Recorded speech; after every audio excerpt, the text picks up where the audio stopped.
pretty great. What a troop. I feel like they're overemphasizing that they're not gonna eat us. No, I just think they're being funny. This is the safest place. We really hope you'll stay. We'll only eat your ass in a sexual way. Promise not to slaughter you and eat you like your animals. Yeah! Jazz hands! Yep, they're definitely gonna eat us. These are some sick fucks. You know, sometimes I think I should have just became a Twitch thought. Can't unsee it. It's nightmare fuel. That'll be with me forever. Because with the efficiency of a cartoon villain, Neil Druckmann, aka Dr. Uckman, Who? How do you not know? You guys are assholes. is not just using the Last of Us TV series to reboot interest in the games, but to remake and reboot the original Last of Us itself. Are you stupid or something? So drag your bags to the 19th hole as we expose the machinations of this dollar store Lex Luthor in HBO's adaptation of Naughty Dog Software's The Last of Us. This goes on record as the worst fucking job you've ever taken. Meet young Neil, once a young ambitious game developer who in the span of a few years managed to create one of the most iconic and popular video games of all time. I am the smartest man alive! But it was then that young Neil fell under the spell of an evil sorceress named Anita Sarkeesian, social justice cultist and creator of a series of videos reminding men everywhere how much they suck. Remember them? Everything is sexist. Everything is racist. You one crazy ass bitch! But soon, darkness fell over the land, and one by one, video game companies, once the shining beacons of success, began to produce games not to please the fans, but to appease their newfound goddess.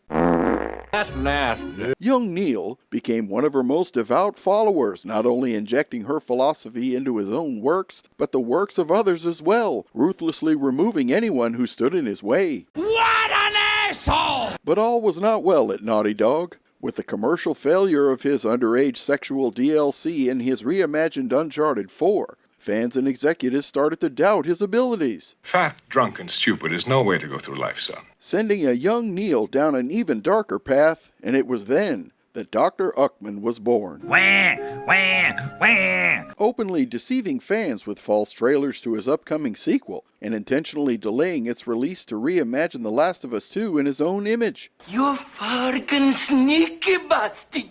Driving his minions to the breaking point, creating a gargantuan character of dubious sexuality, You got me sweating above and below my ass! and appearing to inject himself into the game to take revenge on his own creation to atone for the sin of having testicles. You are creepy as shit. But his fictional zombie mushroom plague would be eclipsed by one even far more destructive, That's disturbing. delaying his sequel even further, causing his minions to openly rebel and divulge his evil scheme onto social media. This isn't fair! It isn't fair! You brought this on yourselves, you thieving bastards. Determined to crush this rebellion, Dr. Uckman began his reign of terror, personally demanding social media platforms use existing copyright rules on Twitter and YouTube to take down anyone bringing his plans to light. Where'd that come from? My cream crepe, you dumb bitch, and you don't want to know what's up my pudding pocket. And while The Last of Us 2 released to critical acclaim, his fans, realizing they'd been deceived, openly criticized the abomination, Way to go, a-hole! forcing a compliant press to attack anyone who questioned the Sarkeesian gospel, accusing fans of being toxic or some kind of ist. Hey, boys!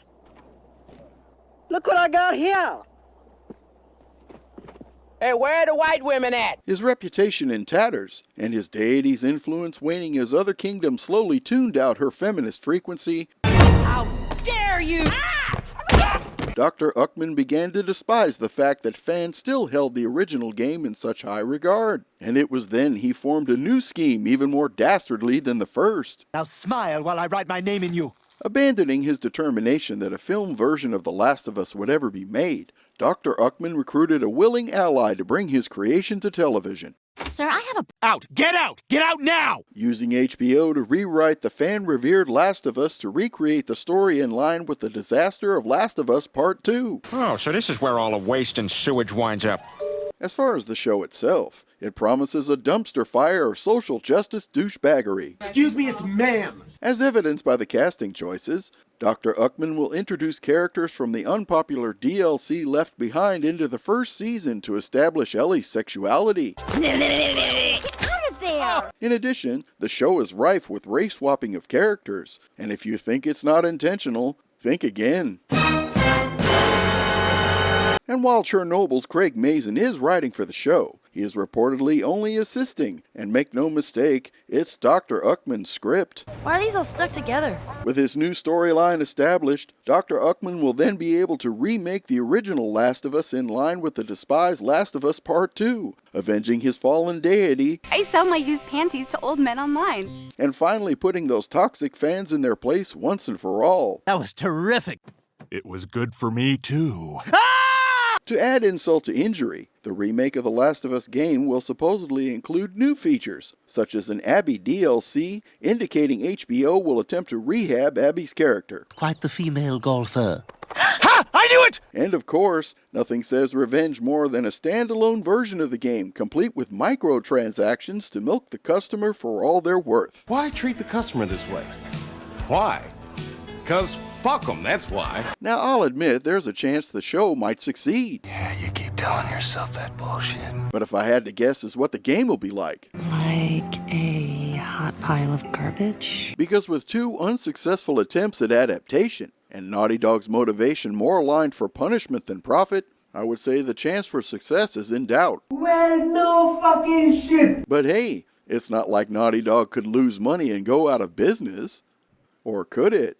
Thank you for watching, and as always remember, when they decide to clutch their pearls, we'll provide the necklace, right here, on Salty Buttered Bags.